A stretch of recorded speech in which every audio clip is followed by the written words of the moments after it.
few weeks we are talking about the Holy Spirit, and so this morning I'm going to touch on the gifts of the Holy Spirit. And I want us to go to the book of 1 Corinthians and chapter 12, verse 1 to 30. Now concerning spiritual gifts, brothers, I do not want you to be uninformed. You know that when you were pagans, you were led astray to mute idols, however you were led. Therefore, I want you to understand that no one speaking in the Spirit of God ever says Jesus is accursed. And no one can say Jesus is Lord except in the Holy Spirit. Now there are varieties of gifts, but the same Spirit. And there are varieties of service, but the same Lord. And there are varieties of activities, but it is the same God who empowers them all, in everyone. Verse 7, to each is given the manifestation of the Spirit for the common good. For to one is given through the Spirit the utterance of wisdom, and to another the utterance of knowledge according to the same Spirit. To another faith by the same Spirit. To another gifts of healing by the one Spirit. To another the working of miracles. To another prophecy. To another the ability to distinguish between spirits. To another various kinds of tongues. To another the interpretation of tongues. All these, verse 11, are empowered by one and the same Spirit, who apportions to each one individually as he wills. For just as the body is one and has many members, and all the members of the body, though many, are one body, so it is with Christ. For in one Spirit we were all baptized into one body, Jews or Greeks, slaves or free, and all were made to drink of one Spirit. For the body does not consist of one member, but many. If the foot should say, because I'm not a hand, I do not belong to the body, that would not make it any less a part of the body. And if the ear should say, because I'm not an eye, I do not belong to the body, that would not make it any less a part of the body. If the whole body were an eye, where would be the sense of hearing? If the whole body were an ear, where would be the sense of smell? But as it is, God arranged the members in the body, each one of them as He chose. If all were a single member, where would the body be? As it is, there are many parts, yet one body. The eye cannot say to the hand, I have no need of you, nor again the head to the feet, I have no need of you. On the contrary, the parts of the body that seem to be weaker are indispensable.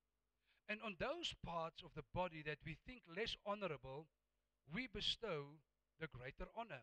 And our unpresentable parts are treated with greater modesty, which our more presentable parts do not require. But God has so composed the body, giving greater honor to the part that lacked it, that there may be no division in the body, but that the members may have the same care for one another. If one member suffers, all suffer together. If one member is honored, all rejoice together. Now, you are the body of Christ, and individually members of it. And God has appointed in the church first apostles, second prophets, third teachers, then miracles, then gifts of healing, helping, administration, and various kinds of tongues. Are all prophets? Are all apostles? Are all prophets? Are all teachers? Do all work miracles? Do all possess gifts of healing? Do all speak with tongues? Do all interpret? But earnestly desire the higher gifts, and I will show you a still more excellent way.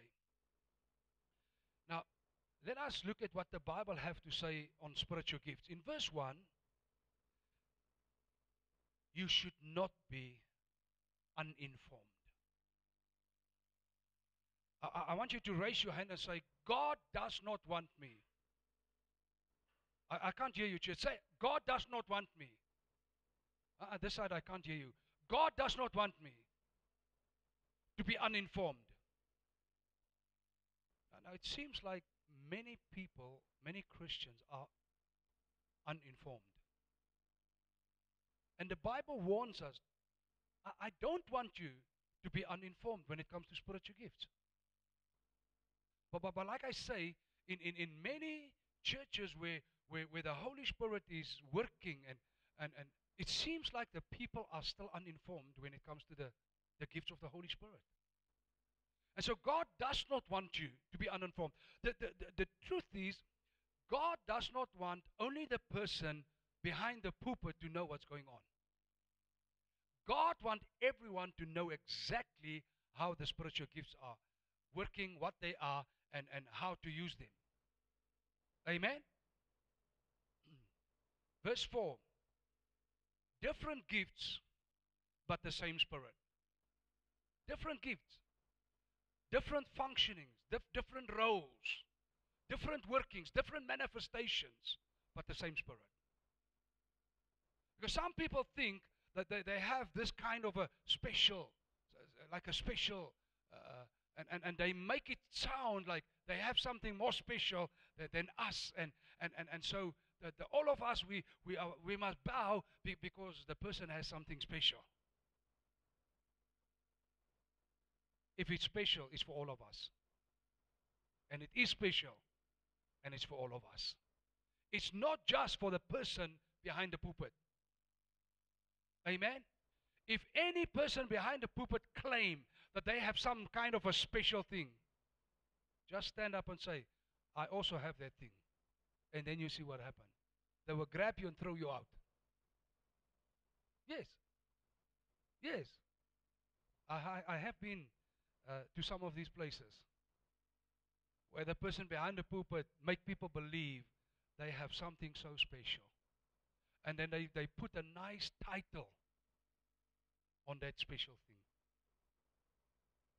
The Bible says it's the same Spirit. Variety of gifts, but it's the same Spirit. The Holy Spirit is not divided into 8 billion pieces and given a small portion to you, a small portion individually, small. So I only have a little bit of the Holy Spirit, you have the other.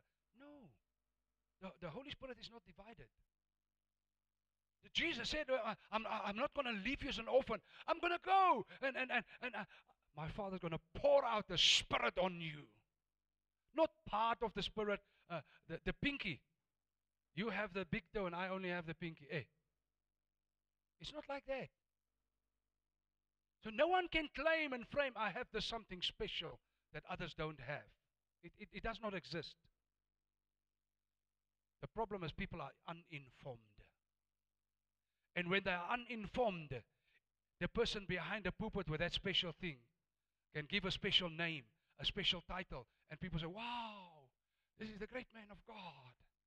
If you look carefully, you can see the angel wings on him. Because the angel appeared to him. I want Jesus to appear to me. Why would you take an angel to appear to you? And somehow they always say the angel came to me. Why is Jesus never coming to them? I'm just asking. Forgive me, I'm just asking. I'm not saying anything funny by that, huh?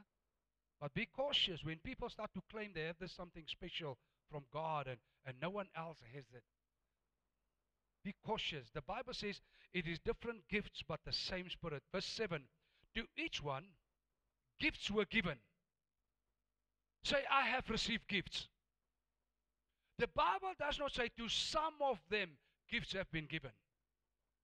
I'm not talking about the gifts that Jesus gave in Ephesians 4. I'm talking about the gifts of the Holy Spirit. I want you to be very clear.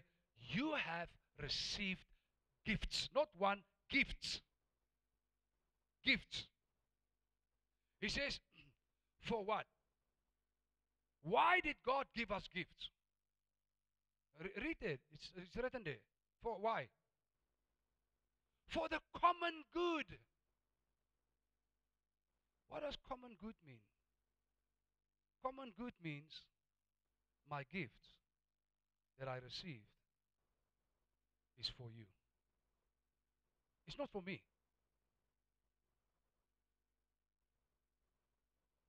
You see, people are uninformed. That is why somebody that can claim, I have a certain gift, you pay me money, then I answer you. It's nonsense. It's unscriptural. But people who are uninformed, they go line up and pay money to hear. I'm not uninformed. I'm not uninformed. That's why you will never find me in that line, paying money. You'll never find me there. The Bible says it's for the common good. In other words, the gifts that you received is for the common good of us. And the gifts that you received is for the common good of us. And the gifts that I've received is for the common good of you. It's not for me. Your gift is not for you. It's not to make you look smart and people start to worship you. Say, hallelujah. This is a great woman of God. Ooh. There's something wrong. But only when people are uninformed. But the minute that people are informed, you can't fool us. You can't be fooled if you are well informed. So when somebody starts to use gifts for the enrichment of themselves, I'm the first one that is leaving and running away. Because the gift is not for the self-enrichment of the individual. The gift is for the enrichment of the body and the common good of everyone else. Can someone hear me? Have we ever charged you money to pray for, to be prayed for in this place? Ever? Ever, any place where we minister, have we ever asked money? Never. If God has gifted me to pray for people, it is God's responsibility to bless me. It's the end of the story.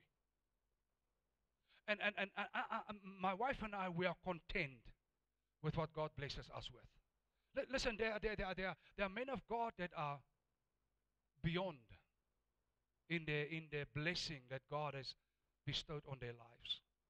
We are not there. Now I must look at that man and say, oh my God, Mama, we are failures. Look at that man of God. How God is blessing him. We are failures. Never in my life. Never in my life.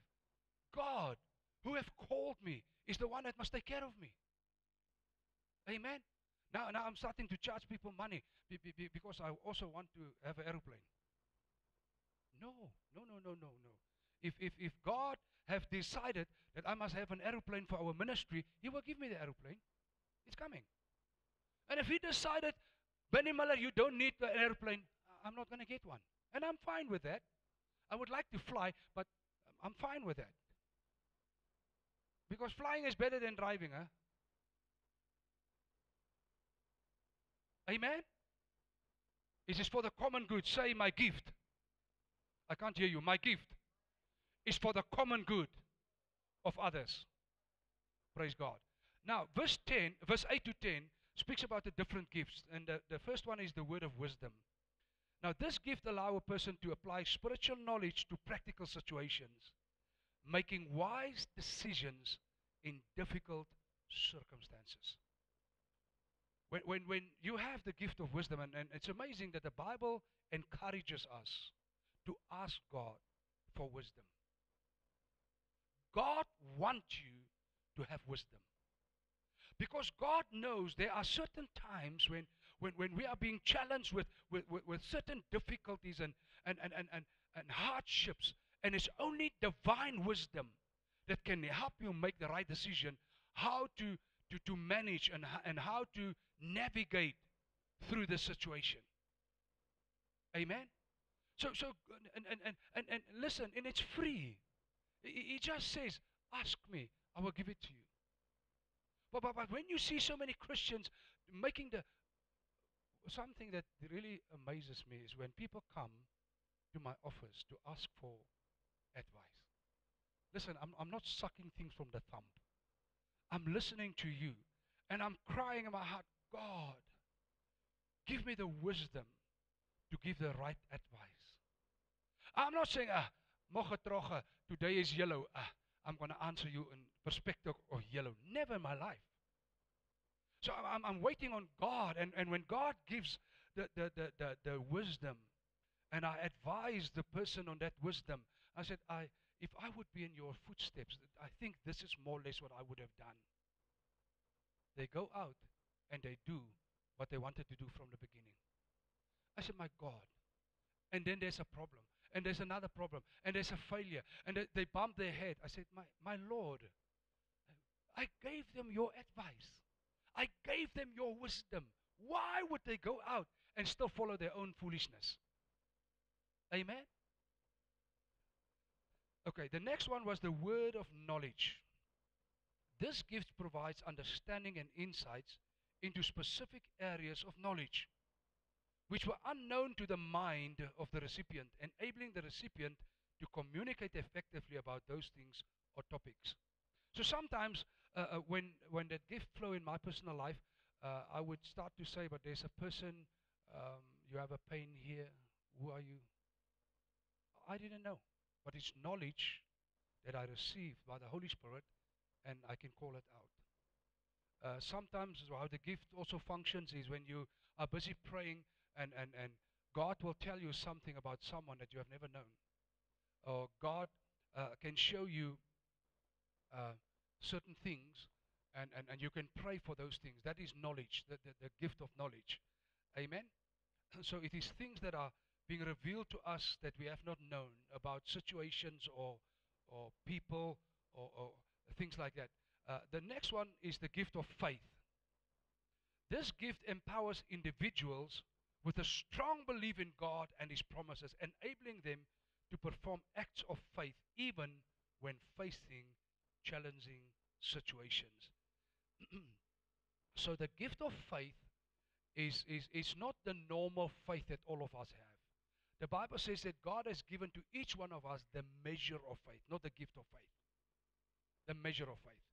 So all of us have the ability and the capacity to live a godly life and a life of victory.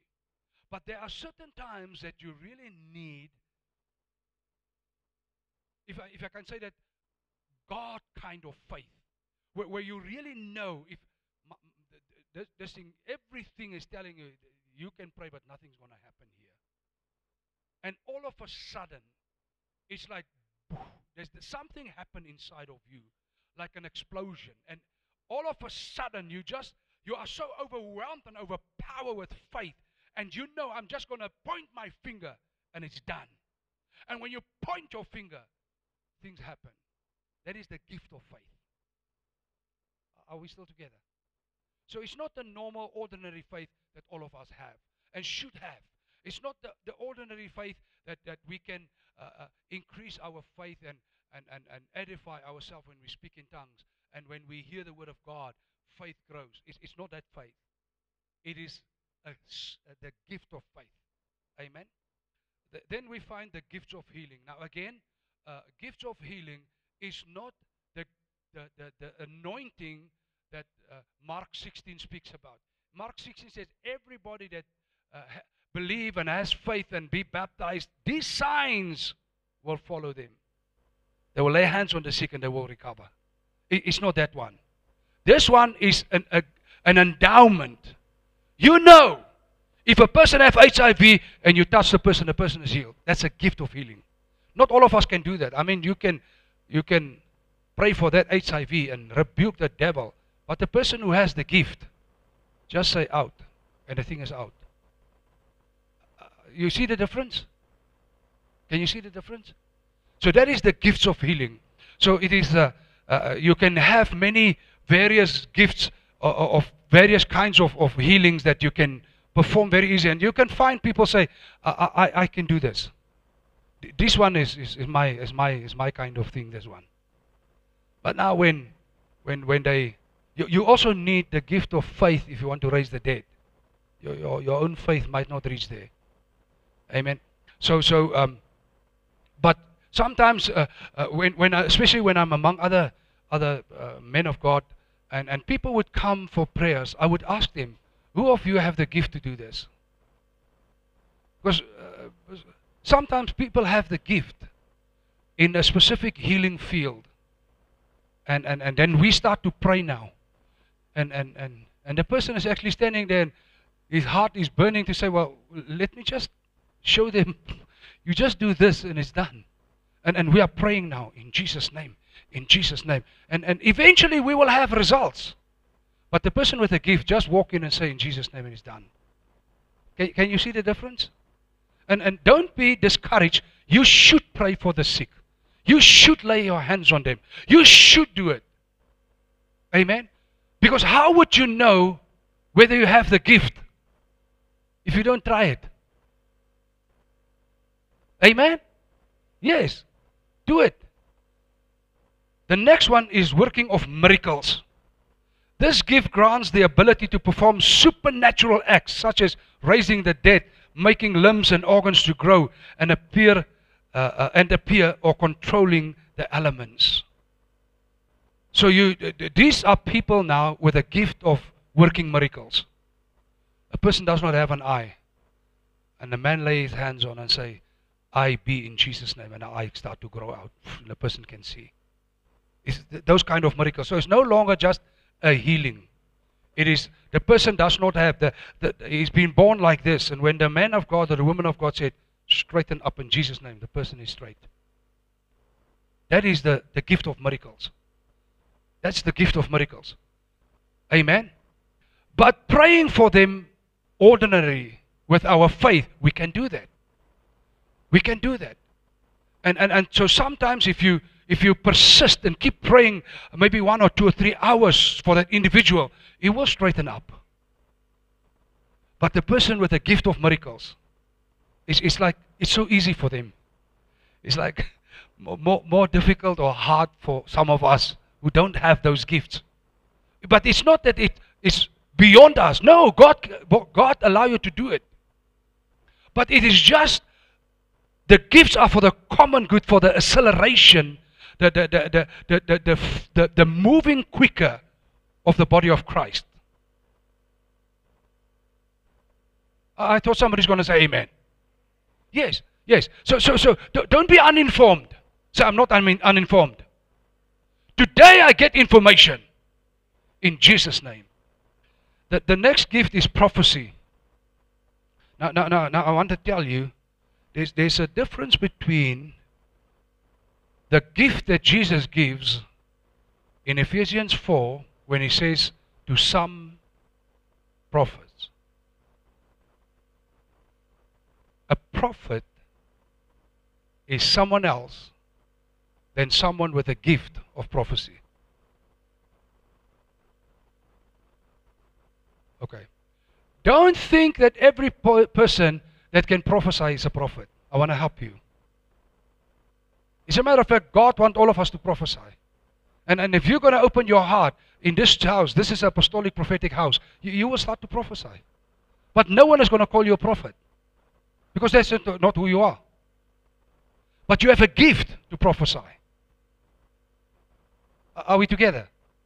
A prophet is, I believe, someone standing in a local church who is edifying and equipping saints. It's not someone that tell you, your cell phone number starts with 081. Is that true? I see in your room, I'm coming like this, the door is like this. Is it right? Yes, the door is, my door is also like this. Everybody's door is like this. Amen. Now they call, oh, the prophet is here. It's just a person who prophesies. He has a gift. Prophets are busy equipping and edifying saints. That's what prophets do. But the people with the gift are the ones who are prophesying.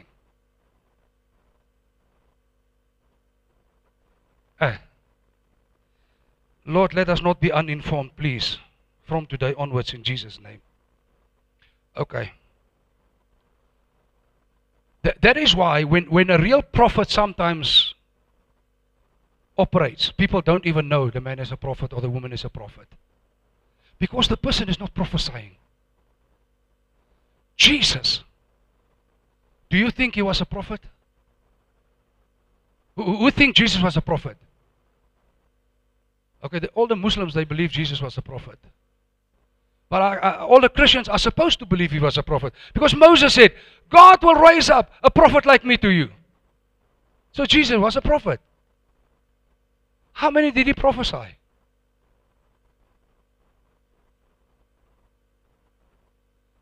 But being a prophet, he raised his disciples up. And out of them, the anointing and the ability to raise up prophets came.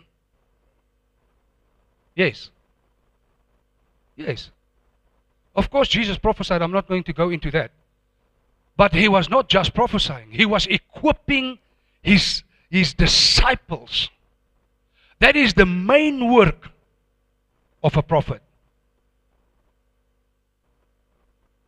Thank you.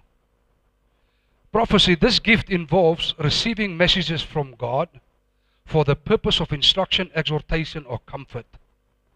Okay, the next one is discerning of spirits. This gift helps individuals identify the source and nature of spiritual influences, allowing them to distinguish between true and false teachings and between the workings of the Holy Spirit or demons in people's lives. So it's just a supernatural. When you see it, you just know there's something fishy here. There's something fishy here. You have that discernment. Not everybody has it, but some has it. Sometimes because in who I am, I when I see you, I believe the best in you. But God has given me my helper, who is more, let me say, discernful in the beginning, or discerning in the beginning. She would come and say, Papa, I think you must be very cautious here. I say, Mama, what do you see? Because I thought there's a good people. She said, I just sense there's something. And I have not yet sensed it. And after some time now I say, oh, wait. Now I get the sense also. There's something somewhere. I need to be cautious. Amen? All right. Then the other gift is diverse kinds of tongues. This gift grants the ability to speak in languages unknown to the speaker, often used as a means of worship or expression. Now I want you to be you must be informed. It is not to be confused with the tongues you received when you were baptized in the Holy Spirit.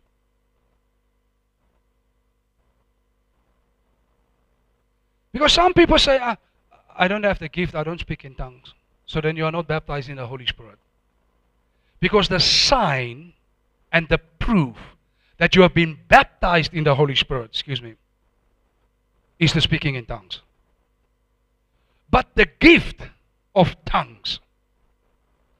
So the speaking in tongues when you are baptized in the Holy Spirit is for everyone. But this gift is tongues in the church for the church. Amen? In order to do what? To build up and edify. These tongues is for the common good of us. Amen? Now, how does this tongue work? Now I've noticed when there's a greater freedom in the prophetic gifts, I've noticed that the tongue gift is not so strong in that church. Amen. But what we have noticed is, let us say, especially in our church, if all of us we are singing in tongues, and we are just worshiping God, and all of a sudden someone sings louder, and it seems like the whole house is the volume is tuned a little bit down, and all of us can start to, while I'm now singing in tongues or praying in tongues, I can hear there's someone the voice is elevated a little bit above all of us. That is the gift. That one is the gift. That one is the one that we need to interpret. Not the one that all of us we are praying. Friday night we are praying in tongues. Wait, stop. You can't do it because there's no interpretation. Hey, because you are uninformed. You are uninformed. All of us can pray in tongues together. All of us can sing in tongues together. It's not the gift that must be interpreted. Amen.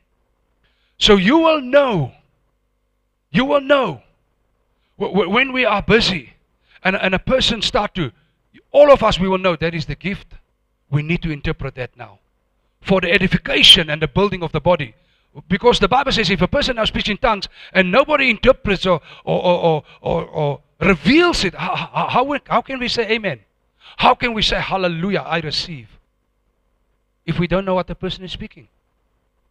Amen? The interpretation of tongues is this gift provides the ability to interpret or, in brackets, translate or explain the meanings of languages spoken in tongues, making them accessible to others. So the interpretation of tongues, normally the person with a gift in tongues, normally they also carry the gift of interpretation, normally. How do we know? When somebody speaks in tongues and I perceive this is the gift, it needs to be interpreted. Immediately I'm asking the Holy Spirit, what is this thing about?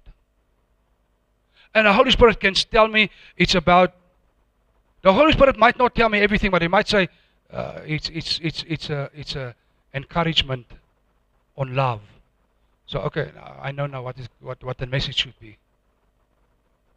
Now if somebody start to interpret now, and the interpretation does not include the love of God and the love that God has, and then I say, hey, Lord, what is this now? And normally, I would then also give an interpretation because of the prompting that the Holy Spirit told me. And this is how we can verify. The problem is we are uninformed and we eat anything like sweet cake. They can do anything in the church and call it Christian and call it Jesus and put a verse outside the door and we say, hallelujah, we are in a church. You are not always in a church. Sometimes you can be in a house of a cult, but they use the Bible. Yes. Yes. My own biological brother, the one I followed, he was in a Christian cult for 23 years of his life. As a matter of fact, that one was a high-performance cult. Christian, they read the Bible, and they pray, but it's a cult. So by God's grace, we had the opportunity to start to because I went to visit my brother and we went to his church. I said, hey, your spirit immediately, he said, Mama, there's something sneaky here. I don't know what it is. And so afterwards we were talking, what was in that place? I thought it's Jesus, but it's not. There's something there. And we can't put our finger. Because the time when we went to that place the first time was many years ago, 30 years ago. And so we were still young Christians, God was still raising us up. And so we didn't understand many things. So we had the opportunity to go there 3-4 times. And then they actually invited us. Come back from Namibia, come join us. And so sometimes you think God is leading you like that. And the prophet that they had, he said, and then from here you can go and preach the gospel all over the world. And so we came back. And thank God for my wife. God spoke to her in a dream. And she saw this little white boat, and the two of us are in that boat, and a black, massive ship is coming. And they are inviting us in, and she saw it's them. And she said to me, God says we can't go there. We can never. This is now we know what is wrong there. It's not God. It's not white. It's not life. There's something dark, and we don't go there. And after 23 years praying for my brother and the Christians in that place, the whole thing was exposed. And so my brother and his wife was able to break free from that cult. Amen. and so we need to make room for the gifts, but we cannot be uninformed. We cannot be uninformed. Amen? And so if you in this church, we have certain rules. Visitors, if you have not signed the membership covenant in this church, you're not a member. You are still a visitor. You can be here 5 years, 10 years, 20 years. You can pay your tithe. We thank God for your faithfulness. But you are still not a member. You must sign the membership covenant to become a member of this church.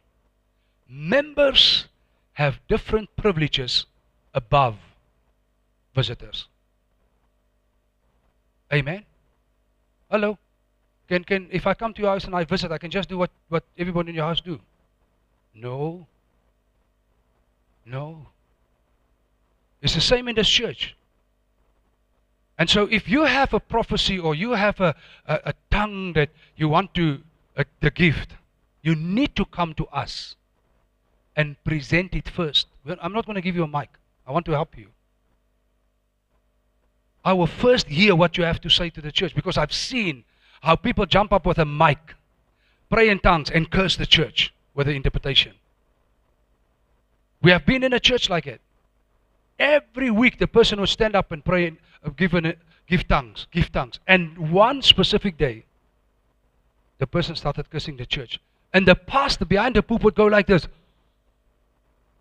And who did he look at me? He looked at me first. And I nodded my head. Said, this is not God. And so it was spoken already over the church. And we had to go back, cancel the curse. And so please, if you have a dream and a vision and a prophecy and a tongue that you want to bring and an interpretation, you need to share it with us first. We're not going to give you a mic. Hello? Why? We are protecting the flock. Your gift is for the common good of all of us, but we will verify your gift first. Yes. The Bible says if someone prophesy, you need to be tested. So I will test, or my team will test your prophecy first, your dream first. The other day, that time we allowed people, a number of years ago, the person stood up and said, I had a dream. And she said, and God spoke to me in a dream. He said, the brother was sitting, said, and in the dream, my brother, I saw how you gave me money. I said, before I can say anything, I'm still in shock. One of my leaders said, can I go? I said, go take the mic. He went, took the mic. He said, I want to tell you something. Dreams are not above the word of God in this house. End of the story. And then the dream stopped. It's amazing. You see, when you allow things, the enemy start to use it. The one person said, I had a dream about this pastor and his wife and his children, and how this man of God is preaching right here in the revival. I'm listening to this thing. I say, Jesus, are you planning to take me out, to bring someone in? You have not told me. Is this now? You can't talk to me. You must talk to me through somebody's dreams. Jesus, what is this? And then the person said, and my, oh my, I didn't even know there's a pastor in the church except of myself. I didn't know it. And the person said, and my, oh my, this morning, the man of God is sitting right next to me. I jumped up and said, who's the pastor there? I said, oh my Lord, I didn't even know this person is this person even a pastor? Dreams. Because we gave them the mic.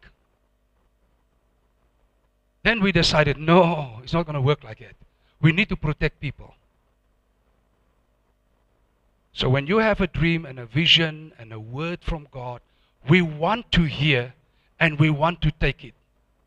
But we will screen it before you take a mic.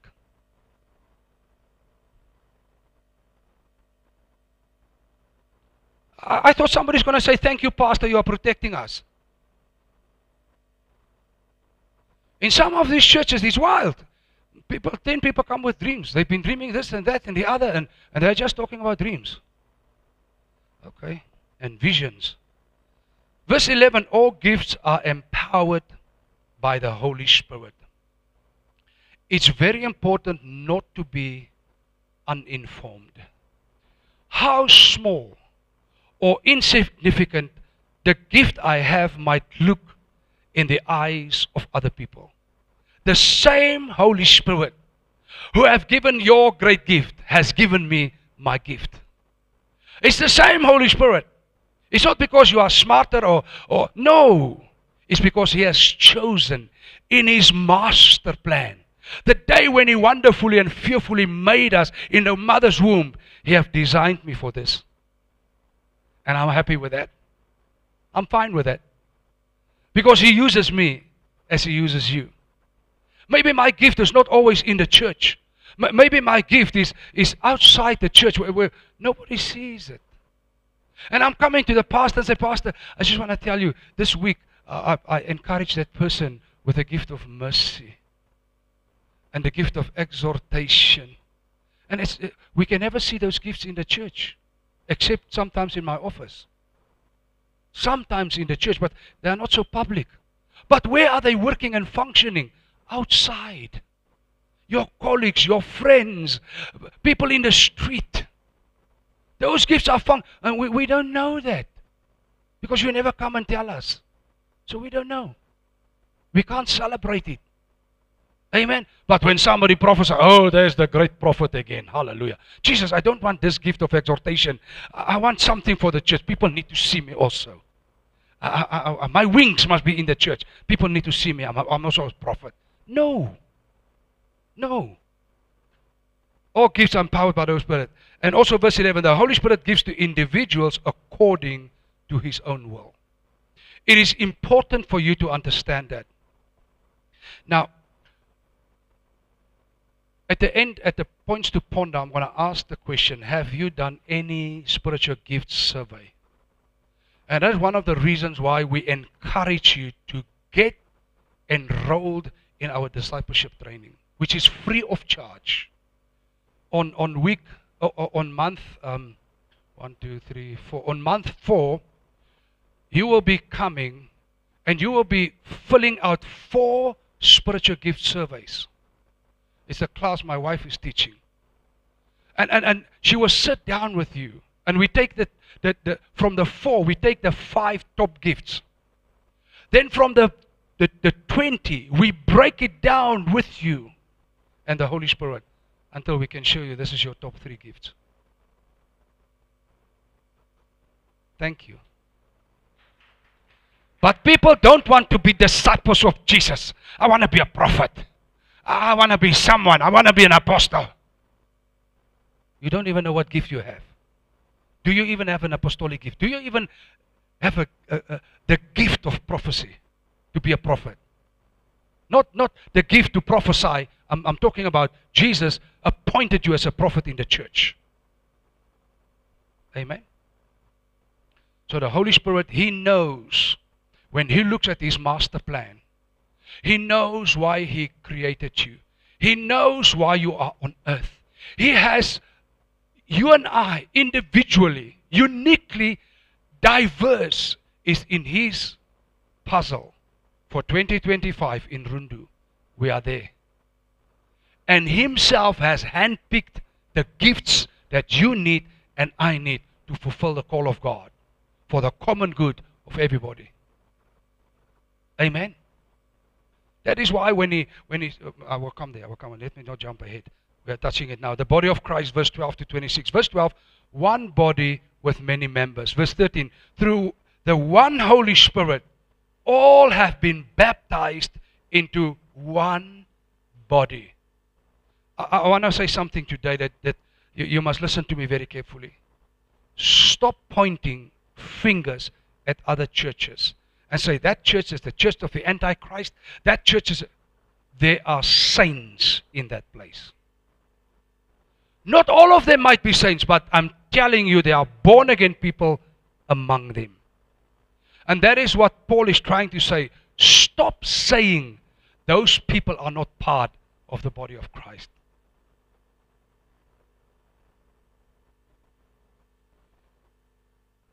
Okay. Verse 12, one body with many members. Verse 13, through the one Holy Spirit, all have been baptized into one body. Verse 14, again, one body with many. He's telling you twice. It's one body with many members. Verse 18.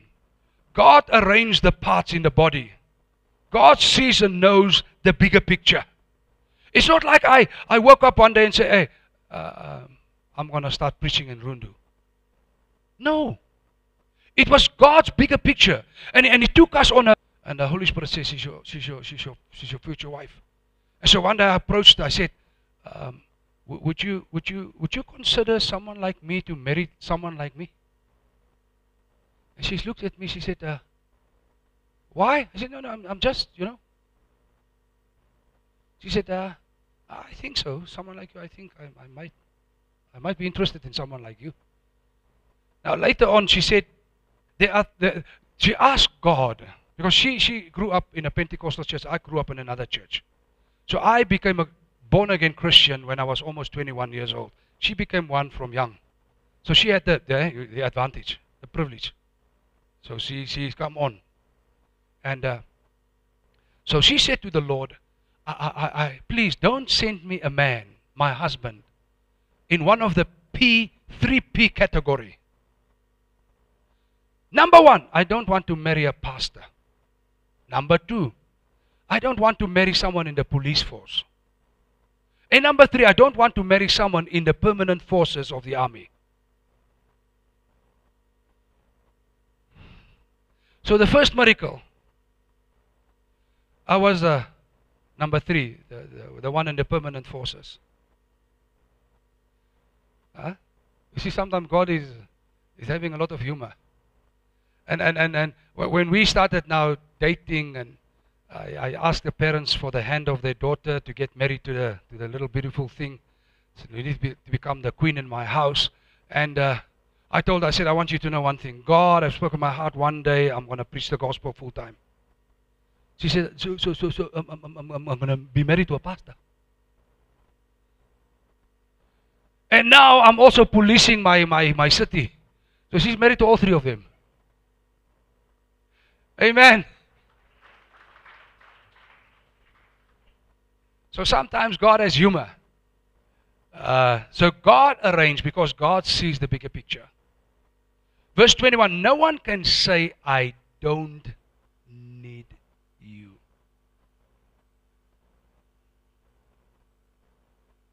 I want you to just stand up for 5 seconds, turn around you, and just give someone around you a high five, 3, 4, 5 people, and say, I need you. Just go to someone and say, I need you. I need you, brother. I need you, my brother. I need you, my brother. Ma'am, I need you. Doc, I need you. I need you. I need you. I need you. I need you. I need you. I need you. I need you. I have a greater need of you.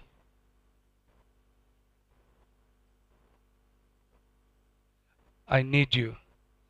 Amen. You may be seated. Thank you. You see, we think we can walk this journey called Christianity on our own. We think I can come to revival, and when I don't like the cup of tea, I go to another place. And if I don't like the cup of tea and the cookies and the biscuits, I go to another place. I don't like chips, then I'm going to another place. You need to connect to a local church because you need us. And we need you. Stop wandering around. Stop floating around. Get connected to the church and the fellowship where God wants you. With all humbleness in my heart, if God have not sent you to worship with us, you are wasting our time. You are wasting your own time. Find the place where God wants you to worship. Because they need you. We need people that God has sent here. We need one another. Why? In God's bigger picture, He has granted you a diversity of things that we need. And as a church, we struggle to breathe and function without you being here. Amen. Verse 25. God don't want any divisions in the body. No division. No division. No division. Also verse 25, members should have the same care for one another. Some people only care about themselves, me, myself, and I. We should start to care for one another. That is the body of Christ. Verse 26, the well-being of the body is important and should be everybody's concern. If one suffers, all suffer. If one is honored, all are honored. That's the word of God. If any one of us are suffering, we are all suffering. But listen, if God start to honor one of us, all of us are being honored. But let me tell you what is the problem. Because I believe I don't need you. And because I'm a self-made man, and I'm anointed, and I have my wings, and I have my title. When God blesses you, I'm jealous. Because now you are driving a car, and I'm still the pastor footing. And so I'm jealous. That's what he says. When God honors you, and we start to celebrate you, and celebrate the hand of God upon your life, it unlocks the honor to all of us. That is what, yes. That is why I want to help you. You see, that is why we keep praying for all of us. Because if God blesses you, that blessing is the honor that fills the house. All of a sudden, people start to come and say, I've also been promoted. You know, in 3, 4, 5 months, 5, 6 people in the church are being promoted. Why? Because we honor and we rejoice and celebrate God's move in us. And so that honor starts to follow. If one person buy a car, within the next 3, 4, 5, 6 months, you will hear 3, 4, 5 people in the house bought cars. Somebody bought a house. Somebody built a small house. All of a sudden, 2, 3 other people also. Pastor, by God's grace, I also completed my house. Why? Because we celebrate. We celebrate. And when the honor comes in to one of us, the honor comes to all of us. But the secret is to celebrate it. The secret is to acknowledge, oh God, you have blessed our sister. Father, thank you. And tomorrow, some other people also come. God also blessed me now. God also blessed me now. Hallelujah. But if one suffers, all of us suffer. It's the same principle. Verse 27, now you are the body of Christ and individually members of it. Verse 28, God has appointed in the church first apostles, second prophets, third teachers. The apostolic, prophetic, and teaching gifts had been given by Jesus in Ephesians 4. I wanna straighten out something very important now. In the principle of Jesus speaking to his disciples, in our leadership program, we put a lot of emphasis on this stuff. Jesus said, the way of the kingdom should not be the way of the world. Now, in the world, you know that they talk about the corporate ladder. Have you heard about the corporate ladder? The one that you can climb to get higher and higher and higher until you become the MD or the CEO or the manager. You are coming from being the cleaner. You are now getting equipped and what, and you are in the company 25 years now, you're the CEO or the manager. You climbed up the corporate ladder. So the world has a top-down structure. The main peanut is there, then the second peanut, the first, and until now the cat hunting the mice at night, who has no title, no nothing, but the cat is working. Amen? The Bible, Jesus said, it should not be in the kingdom like that. Now, if the Bible said, first apostles, second prophets, third teachers. If the Bible says in Ephesians, he has given the apostles, some to be apostles, some to be prophets, some to be evangelists, some to be pastors, some to be teachers. Is that a structure from apostolic, prophetic, evangelism, pastor, teacher. Is that what it is? Who say yes? I already told you, the Bible says it's not like that. So when the Bible says first apostles, it does not mean the apostle is number 1, the prophet number 2, and the teacher number 3. If that would have been like that, the Bible is contradicting himself. Because here, he said the teacher is number 3. But in Ephesians, Paul, the same writer, says the teacher is number 5. Hello? So he's not speaking about the top-down thing, because the kingdom of God is not like the world. It's a horizontal line. It's not the Father, the Son, and the Holy Spirit. It's the Father, the Son, and the Holy Spirit. Hello? But in terms of role play, in terms of function, yes. But it's not because first the apostles, second the prophets, that they are more important. But these gifts, I'm not going to spend time now on that, they are the visionary and the teaching gifts to edify and equip the body of Christ and the saints so that they can go and do the ministry. I'm an apostle because I'm the main peanut in this pack.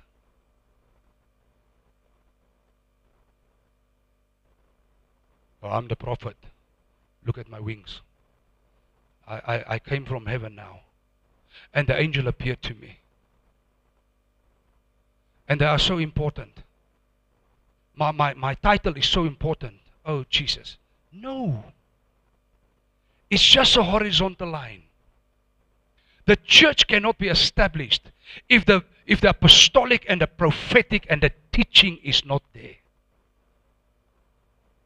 And the prophetic is not somebody that says, stand up, I have a word for you. I see you are in business, you're going to be blessed. That's not what this is. It's a matter of fact, that is not even a biblical pattern of the prophetic gift.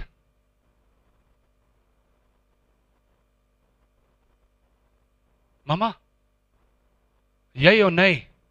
Yay! Say yes! Because we are uninformed.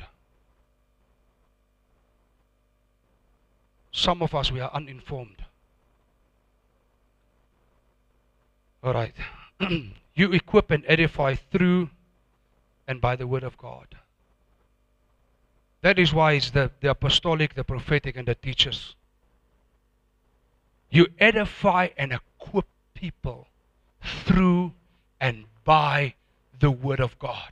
So the apostolic is carrying a revelation and a vision of God for the church and the body of Christ. The prophets come to help and equip and speak the light and the life into them. And the teacher now come and teach them. This is how the thing works. So they are all equal in the kingdom of God. No one is more important than anyone else. Jesus is sitting as the main character. No one else. All of us are just sinners who have been saved by grace, given a gift for the common good of the others.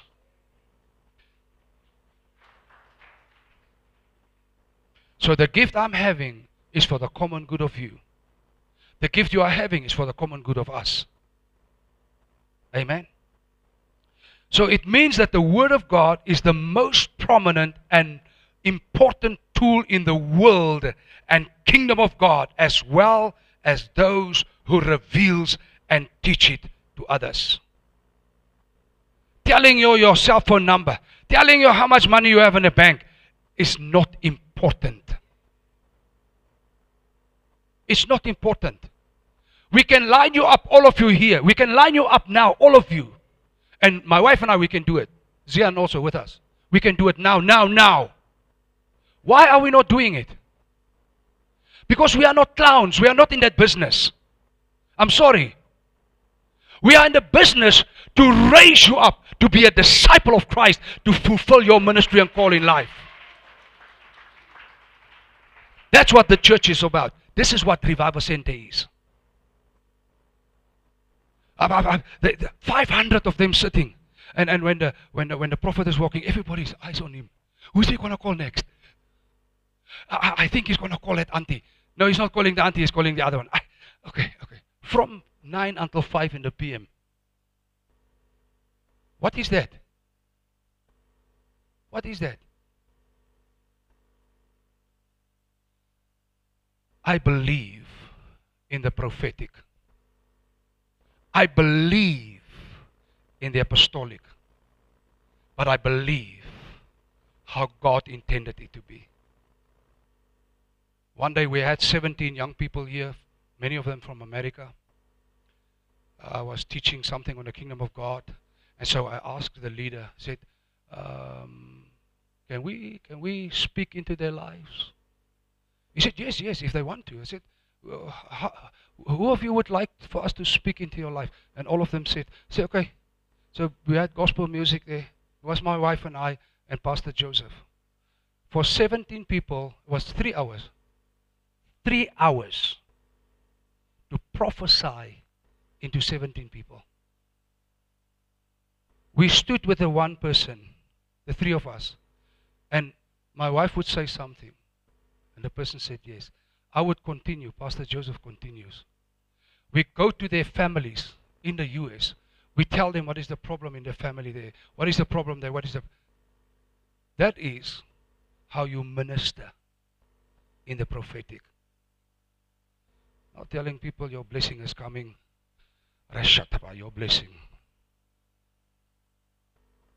Okay, after the teaching gifts create room for the miracles, the gifts of healing, then help, administrating, and various kinds of tongues. So the most important thing that I believe in is not to prophesy into your life. The most important thing I believe in is the Word of God, and you and I need to be established in the Word. Jesus said, the truth shall set you free and keep you free. You go to some of these prophetic places every week. The same 40, the same 50 are running forward for the deliverance. And I'm asking myself, are they never getting them free? Jesus said, if the Son sets you free, no, you will be bound because next week the Son must set you free again. People are uninformed. People are uninformed. I'm not uninformed by the grace of God. From today, you are not uninformed in Jesus' name. This truth set you free. I must find a place to stop. I still have more scripture, but I think I'm going to stop here. Verse 29 to 30. Are all apostles? Are all prophets? Are all teachers? Do all work miracles? Do all possess gifts of healing? Do all speak with tongues? Do all interpret? Speaking about the gifts, not the other ones I explained to you. Verse 31, desire the higher or greater gifts. Verse 31, to love others is the more excellent way. To love people. You see, some of us, the gifts are not working nicely, and the more you love people, the more easy the gift will flow. One day we were still living in Pretoria, very young. Now we got married. We were now young. And we were there in Prophet Neville Norton's church, great man of God. He's also our father who put us in a marriage. And so they invited another man of God to come and minister in our church. And this man of God was a great man of God, and there was a lot of signs and wonders and miracles in his ministry. And his father passed away. And he went to raise his father from the dead. And nothing happened. And so the man of God went home and he was weeping and said, Father, why was I not able to raise my father from the dead? And God said to him, you didn't love him enough. And the man of God was shocked. And as a young Christian, that had such an impact on my life. To understand that the flow from heaven is determined on how much I love people. We can find fault with everyone. We can criticize everyone. We can judge everyone. But I've never seen, the Bible speaks about the anointing of criticism, or the gift of criticism, or the gift of judgment. I've never seen it. That is why the church often struggles.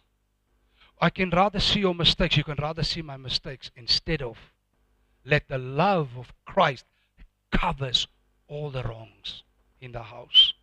And that doesn't mean we are going to allow the circus to happen. No. No, by the fear of God. But let the love of Christ lead us. Amen. And so gifts, I want you to know that gifts that functions well in the local church is greatly dependent on the love of Jesus. Amen. I'm already busy an hour. I want you to stand up. I'm going to stop here. Let me continue next week. I just want to elaborate a little bit. In the book of Acts, there was a young lady following Paul and his team and shouting behind him, "These are great men of God. They are telling you the truth. They are." And the Bible said for many days they followed him, until one day Paul turned around and told that demon to get out of her. Was she lying? No, she spoke the truth. No. Is she then not a prophet? And the Bible continues. He said, the owners of this lady were angry because of her prophesying, she brought much money to them. Mullah. I question any prophetic move where mullah is involved. Why? Not because they are not speaking the truth, but because the origin of the prophetic is not the Holy Spirit. The Bible speaks about the spirit of divination, fortune telling. You see sometimes there are coming people here, the mustache is nicely trimmed and beard, they have a thing on the head like the auntie. It's not you, men. Auntie, love me, I love you. But they have those things on their head. And they will walk in the street like this, and then they will tell you something about your life, which is true. And you're shocked. And the person would continue something else, and it's true.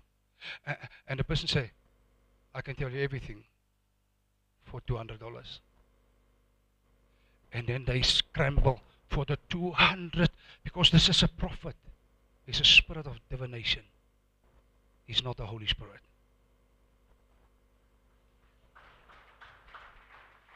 That is why we need the spirit of discernment. And one day they popped into my office here. I said, yes, what can I do for you? So no, I said, you don't see anything. I'm a born-again Christian, washed in the blood of Jesus. I'm not interested in the nonsense you're talking. The man was shocked like this, like I'm throwing fire in his face. So, goodbye. And he left my office. I don't entertain it. I know my life. You can tell things about my life because you've seen me. Hello? Yes. Don't entertain that rubbish. Amen. Thank you, Mama. I think we are now done. Please stand up and clap your hands for Jesus. We are at the points to ponder. Number one, do you know what spiritual gifts the Holy Spirit gave you? Number two, have you done spiritual gift surveys? Who has ever done spiritual gift surveys? There are people who have done mostly our discipleship. Number two, number three, are you using the gifts to grow and expand the church? The gifts you have. Number four, are you using your gifts for yourself or to be a blessing to others? And let me not do number five, because that is part of the next scripture that we are not sharing today. Number one, do you know what spiritual gifts the Holy Spirit gave you? Number two, have you done spiritual gift surveys? Number three, are you using the gifts to grow and expand the church? And number four, are you using your gifts for yourself or to be a blessing to others? So I'm inviting you, if you have started our discipleship training and for some reason you're not continuing, please come. Let us continue for you to discover your gifts. If you have never started our discipleship training, it's free of charge. Please make sure that when you receive the SMS to show up, that we can help you to discover who you are. While the music is playing, I want you to think about the teaching this morning and that you are becoming informed and let us pray. And every one of us, we are praying our own prayer this morning on the topics of what we have spoken about this morning. So let us just pray.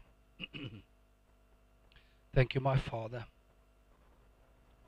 Father, many of us, we know our spiritual gifts, Lord, but somehow we are not presenting ourselves in the local church and in the local community, Lord, that the gifts of God can flow through us. Father, and some of us have never discovered our gifts. We love you.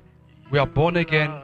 We are washed in the blood of Jesus. We are baptized. Father, many of us, we are speaking in tongues, but we have never discovered our spiritual gifts. Help us, Lord. Give us the courage to enroll in the discipleship training that we can discover who we are. Oh my God, I pray that we will start to use our gifts to build and grow and expand the church and the kingdom of God. Father, help us not to fall in the trap of the enemy, that we think we are something or someone because you have gifted us. But Lord, I pray that we will be humble and that we will understand that it is a body and it is the same Spirit giving gifts because of the plan and the purpose that you have with the church, but also with us individually. Lord, I pray that from today we will be informed concerning the spiritual gifts in Jesus' mighty name. Father, all confusion and uncertainty and all the areas, oh God, about the gifts that we didn't understand, I pray, Holy Spirit, that you will reveal it to us and that we will understand the importance of the spiritual gifts in the local church and also in the local community. Help us, Holy Spirit, that we will step up and step out and that we will use the gifts for your glory in Jesus' mighty name. Amen. Amen. Hallelujah.